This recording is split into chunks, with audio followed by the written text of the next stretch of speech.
अल्लाह ताला मेरे तमाम देखने वालों को अपनी रहमत के हिसार में रखे।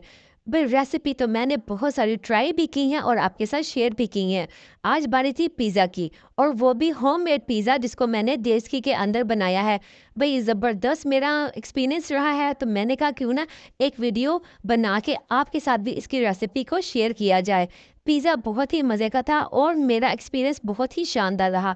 मैं इतना इमेजिन नहीं कर रही थी कि ओवन के बगैर भी पिज़्ज़ा इतना ज़बरदस्त बन सकता है। लेकिन पिज़्ज़ा जैसे कि आप देख रहे हैं बहुत ही ज़बरदस्त बना था। तो सबसे पहले तैयार करते हैं इसका डो। ये है सबसे पहले मैं आपको दिखाऊँगी कि ये है ईस्ट। ईस्ट मैंने यहाँ पे लिया है 1 चाय का चम्मच, बटर है 2 खाने के चम्मच, ये मेल्टेड बटर है, और यहाँ पे चीनी है 1 खाने का चम्मच, नमक है हाफ़ टीस्पून है, और ये है ड्राई मिल्क पाउडर। इससे इसका टेस्ट बहुत ही मीठा और मज़े का बनता है। फ्रेश मिल्क है जिससे मैं इसका डो गूँधूँगी। यहाँ पे मैंने 2 कप के करीब मैदा ले लिया है, भर के लिया है 2 कप, और इसको छान लिया है। छानने से इसका डो जो है वो बहुत ही फ्लफ़ी बनेगा, ठीक है? अब हम इसको बड़े बाउल के अंदर इस मैदे को शामिल करेंगे और बारी-बारी ये सारी चीज़ें मिक्स करके तो हम दूध के साथ इसका डो तैयार करेंगे। आप चाहें तो पानी के साथ भी बना सकते हैं, लेकिन मैंने दोनों रेसिपी ट्राई की हैं। दूध के साथ भी इसका मैदा गूँधा है और पानी के साथ, लेकिन मुझे जो बेस्ट रिज़ल्ट मिले हैं वो दूध के साथ है। एक ड्राई मिल्क पाउडर और दूसरा फ्रेश दूध। अगर ये आप इसका इस्तेमाल करेंगे तो डो आपका बहुत ही ज़बरदस्त बनेगा। मैंने हाफ़ टी स्पून नमक डाला है, 2 टेबलस्पून ड्राई मिल्क पाउडर डाला है, 1 टीस्पून मैंने इसका ईस्ट डाला है, और ये है पिसी हुई चीनी, ये 1 चाय का चम्मच है। इसके अंदर मैं डालूँगी ये बटर है, तकरीबन ये 2 खाने के चम्मच से थोड़ा-सा ज़्यादा है, मेल्टेड बटर है, क्योंकि गर्मियाँ हैं तो बटर मेल्ट हो गया था। अब इसको पहले मिक्स करूँगी मैं हाथ की मदद से। इसको सारा मिक्स करने के बाद थोड़ा-थोड़ा सा इसके अंदर जो दूध है वो मैंने इतना नीम गर्म लिया है कि इसके अंदर अगर फिंगर डाली जाए तो उसको जो गरमाइश है वो थोड़ी-सी फ़ील होगी, लेकिन फिंगर जलेगी नहीं, ठीक है? अगर आप इसको ज़्यादा गरम डाल देंगे, क्योंकि मैंने इसको काफ़ी दफ़ा पिज़्ज़े को ट्राई किया है, तो मुझे इतना एक्सपीरियंस है। अगर बहुत ज़्यादा आप इसके अंदर गरम दूध या गरम पानी का इस्तेमाल करेंगे, तो पिज़्ज़े का जो डो है वो बिल्कुल भी नरम नहीं होगा और ना ही वो राइज़ होगा, ठीक है? ये पिज़्ज़े का डो राइज़ ना होने की एक मेन वजह ये भी हो सकती है, या तो जो दूध और पानी आप ले रहे हैं वो ठंडा है, या फिर बहुत ही ज़्यादा गर्म है। आपने बिल्कुल मीडियम सा लेना है ताकि इसका जो डो है वो अच्छा बन सके। इसको देखिए मैंने गूँध लिया है, अभी सिर्फ़ मिक्स किया है। अब मैंने यहाँ पे देखिए सरफेस के किचन की जो शेल्फ़ है उसके ऊपर थोड़ा-सा मैंने घी लगा के तो उसके ऊपर रख दिया। अब मैं हाथ के साथ इसको इतना मसलूँगी, मसल-मसल के मैं इसको गूँधूँगी, ठीक है?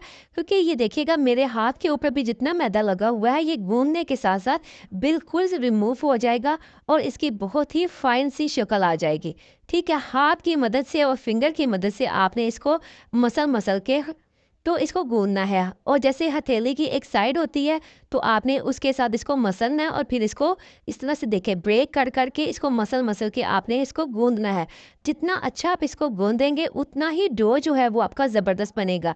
अगर पहली दफ़ा पिज़्ज़ा ट्राई करने पे आपका पिज़्ज़ा थोड़ा-सा जो उसका डो है वो फ्लफ़ी नहीं होता या राइज़ आपका डो नहीं होता, तो कोई बात नहीं है। जितना आप उसको 2 से 3 दफ़ा ट्राई करेंगे, तो पिज़्ज़े में आप उतने ही ज़्यादा एक्सपर्ट हो जाएँगे, क्योंकि देखिए जब हम पिज़्ज़ा बाज़ार से ऑर्डर करते हैं, तो वो डेली वही काम कर रहे होते हैं। अगर एक दिन पिज़्ज़ा वो थोड़ा बेहतर नहीं उसका डो बनता या गलती कोई आती है, तो अगले दिन क्योंकि वो प्रैक्टिस कर रहे होते हैं, इसीलिए तो पिज़्ज़ा उनका ज़्यादा ज़बरदस्त बनता है और हमें लगता है कि बाज़ार से पिज़्ज़ा ज़्यादा बेस्ट मिलता है और घर में हम नहीं बना सकते। डो मेरा रेडी हो गया, इसके ऊपर मैंने थोड़ा-सा घी लगाया है ताकि जो ऊपर से है वो हार्ड ना हो जाए, ठीक है? और इसको मैं कवर करके ये देखिए यहाँ पे मैंने इसको क्लिंग फिल्म से कवर कर लिया है, ताकि इसके ऊपर थोड़ा-सा वो जो हार्ड हार्ड सा आता है, आटा हो जाता है, ब्राउन हो जाता है, वो ना हो जाए।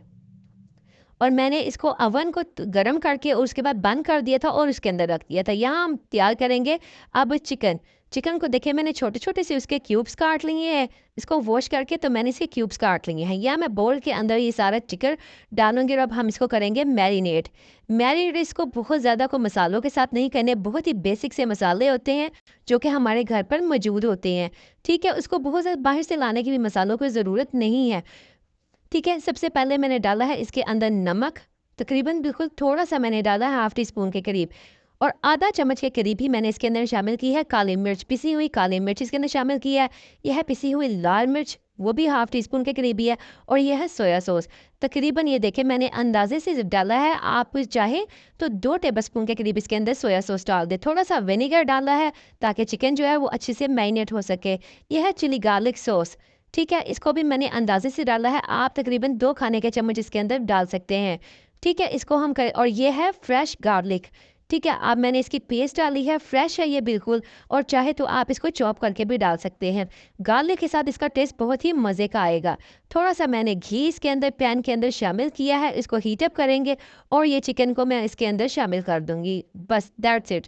क्योंकि मैंने गार्लिक इसके अंदर पहले से शामिल कर दिया था, अगर आप चाहे तो घी डालकर चॉप गार्लिक इसके अंदर डाल के तो फिर चिकन को शामिल कर सकते हैं। थोड़ा सा मैंने पानी डाला है और इसको मैंने जस्ट कवर कर दिया है, ठीक है, इतना, क्योंकि इसको मैरिनेट किया हुआ है तो बहुत जल्दी ये गल जाता है। देखिए पानी बिल्कुल ड्राई हो चुका है और चिकन गल चुका है, बोनस चिकन वैसे ही जल्दी गल जाता है।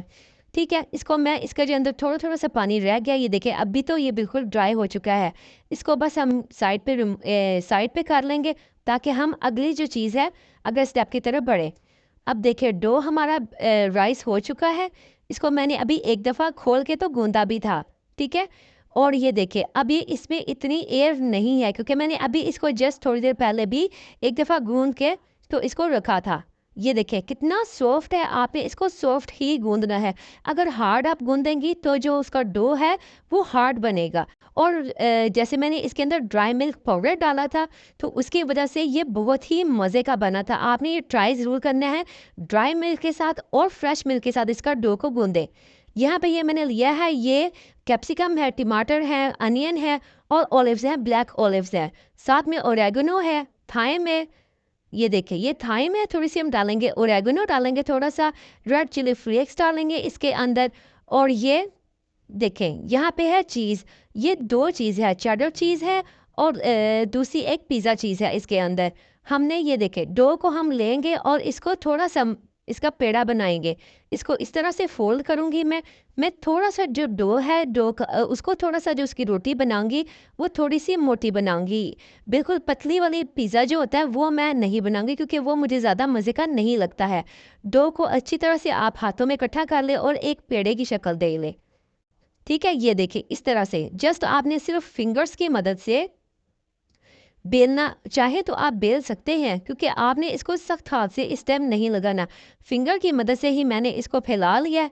ये देखिए क्योंकि डो वैसे भी मेरा थोड़ा सा नरम ही है तो मुझे ज़्यादा मुश्किल भी पेश नहीं आई है। और घी इसके अंदर मैंने बिल्कुल भी नहीं लगाया, अब पहले से ही जो ऊपर लगाया था उसी से ये बहुत अच्छी तरह से बेला गया है। ये देखिए मैंने हाथ की मदद से इसको फैला लिया है और अब मैं डालूंगी, पहले रेडी करूंगी इसकी ट्रे को जिसके ये देखिए पिज़्ज़े की मोटाई आप चेक कर रहे हैं, मैंने इसको इतना मोटा बेला है और बेला भी नहीं, हाथ से इसको सिर्फ प्रेस किया है जस्ट, ठीक है। हाथ से बहुत जल्दी ये बिल्कुल रोटी की शेप इसको आ जाती है, ज़्यादा टाइम नहीं लगता है। आपने ट्राई करना है और मुझे फीडबैक ज़रूर देना है। पैन को मैंने ये जो ट्रे है पिज़्ज़े की इसको मैंने थोड़ा सा घी लगाया है, घी लगाने के बाद इसको देखिए मैंने इसको स्प्रेड कर लिया अच्छी तरह से ताकि ये नीचे से चिपके नहीं। और थोड़ा सा सिंपल सा सादा मैदा लेके इसको मैंने डस्ट कर लिया इसके ऊपर, इससे पिज़्ज़ा जलता नहीं है। वैसे भी जब हम इसको पतीले के अंदर बनाते हैं तो पिज़्ज़ा नीचे से जलने के जो चांसेस होते हैं वो बहुत कम होते हैं ना, अगर आप हीट बहुत ज़्यादा ना कर दें, वरना इतना जल्दी ये जलता नहीं है। जी, अब मैं इसको ट्रे मेरी रेडी हो चुकी है जो जिसके अंदर मैंने इसको पकाना है। और ये देखिए रोटी को अब मैं हाथों से उठा के तो इसके अंदर डाल दूंगी इस तरह से। ये देखें बिल्कुल भी बेला नहीं है और बड़े आराम से मैं इसके अंदर इसको डाल के तो इसके जो किनारे हैं वो मैं इक्वल कर दूंगी हाथ की मदद से। बहुत जल्दी ये हो गया था, कोई ज़्यादा देर नहीं लगी थी। इसको ट्रे में सेट करने के बाद आपने इसको तकरीबन 10 से 15 मिनट के लिए आपने इसको छोड़ना है क्योंकि डो को रोटी की शक्ल देने में जितनी इसके अंदर एयर थी वो बिल्कुल निकल चुकी है। तो हमने इसके अंदर इतना इसको इतना देर रखना है कि इसके अंदर थोड़ी सी एयर दोबारा इकट्ठी हो जाए। हाथों की मदद से देखिए आपने इसके किनारे जो है इस तरह से थोड़े थोड़े से ऊपर ले आने हैं, ठीक है। ये देखिए जिस तरह से मैं प्रेस कर रही हूँ और किनारा बना रही हूँ, जिस तरह से नान का किनारा होता है ये बिल्कुल उस तरह से आपने इसको थोड़ा थोड़ा सा प्रेस करके तो ऊपर की तरफ ले आना है, ठीक है, ये बिल्कुल रेडी हो चुका है। अब मैं लगाऊंगी फोर्क की मदद से इसके अंदर थोड़े थोड़े से इस तरह से मैं इसके अंदर पंच करती जाऊंगी, ताकि जो एयर है, अगर ये पंच नहीं करेंगे तो आपके ये रोटी के अंदर थोड़ी सी हवा जो है वो भर जाएगी बेक होने के दौरान। ठीक है, ये करने के बाद मैंने इसको तकरीबन 15 से 20 मिनट के लिए रेस्ट पे रखा था। देख क्योंकि मैंने पहले से हीट का कर दिया, क्योंकि जैसे ही मैंने डो को रखा है रोटी को, और दूसरी तरफ मैंने देची को चूल्हे पे चढ़ा दिया और इसके अंदर एक पुराना सा मैंने कवर लेके पतीली का वो रख दिया। आप चाहे तो इसके अंदर जो रैक होता है जिसपे हम देची वगैरह रखते हैं वो भी आप रख सकते हैं, स्टीमर का स्टैंड होता है वो भी आप रख सकते हैं। अब मैं सबसे पहले इसके अंदर सिर्फ जो चिली गार्लिक केचप है वो लगाऊंगी। आप चाहे तो पिज़्ज़ा सॉस भी लगा सकते हैं। पिज़्ज़ा सॉस भी तकरीबन इसी जैसा ही होता है। उसके अंदर आप चिकन ये प्लेन केचप लेके और उसके अंदर रेड चिली फ्लेक्स डालते हैं, तो वो इसी तरह से पिज़्ज़ा सॉस रेडी हो जाती है।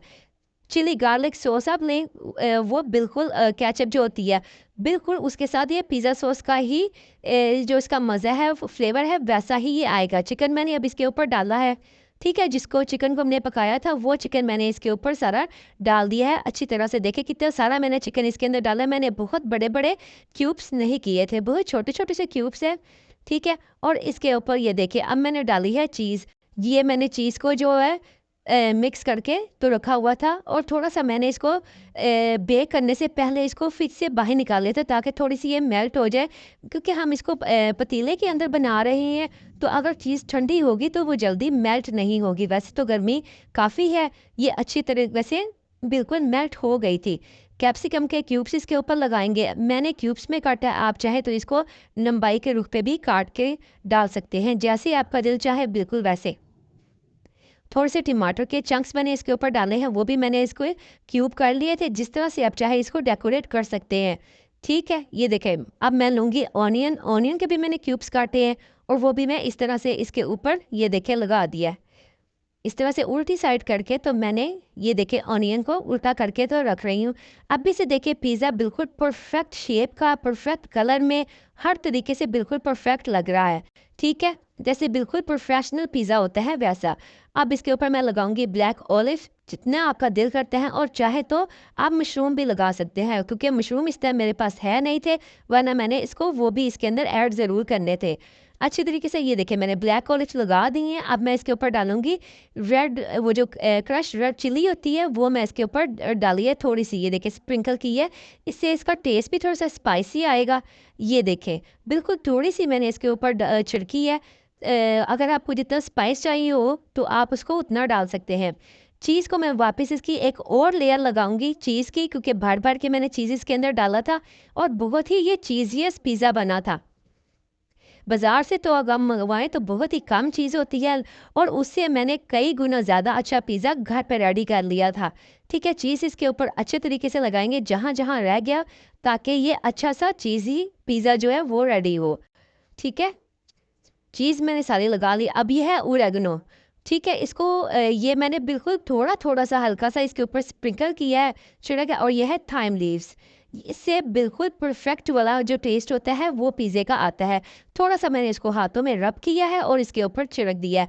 थाइम आपने बिल्कुल थोड़ा सा डालना है, क्योंकि इसका जो फ्लेवर होता है वो बहुत ही स्ट्रॉन्ग होता है। पिज़्ज़े को मैं इसके अंदर डाल दूंगी। कोशिश करें कि पतीला थोड़ा सा बड़ा ले, क्योंकि मेरे पास ये जो पतीला यही था, तो ये इसमें थोड़ा सा ना निकालने में मुझे मुश्किल हुई थी। आप थोड़ा सा बड़ा लेंगे तो निकालने में, ये इसको बेक करने में मुझे एग्जैक्ट 45 मिनट लगे थे, 45 मिनट में। और मैंने इसका जो ढक्कन है 30 मिनट तक तो बिल्कुल भी हटा के भी नहीं देखा था। आपने इसको बार बार हटाना नहीं है, क्योंकि अगर आप बिल्कुल और ये देखें ये कितना ज़बरदस्त पिज़्ज़ा तैयार हुआ है। इसका ये देखें क्रस्ट देखें कितना नरम है, क्योंकि मुझे इसी तरह से पिज़्ज़ा चाहिए होता है, बहुत पतला वाला मैं नहीं लाइक करती। आप चाहें तो बिल्कुल इसका डो पतला भी कर सकते हैं। इसको काटेंगे और बहुत, ये दूसरे वाला पिज़्ज़ा था, मैंने 2 पिज़्ज़े रेडी किए थे। ठीक है, और ये देखें इसकी मैं आपको ये थिकनेस भी चेक करवाती हूँ कितना ज़बरदस्त है। और ये बिल्कुल अंदर तक कुक हो गया था, और बिल्कुल मेरी इमेजिनेशन से ये ज़्यादा पिज़्ज़ा जो है वो अच्छा बना था, क्योंकि मुझे आदत थी अवन के अंदर बनाने की। पतीले में मैंने इसको पहली दफ़ा ट्राई किया।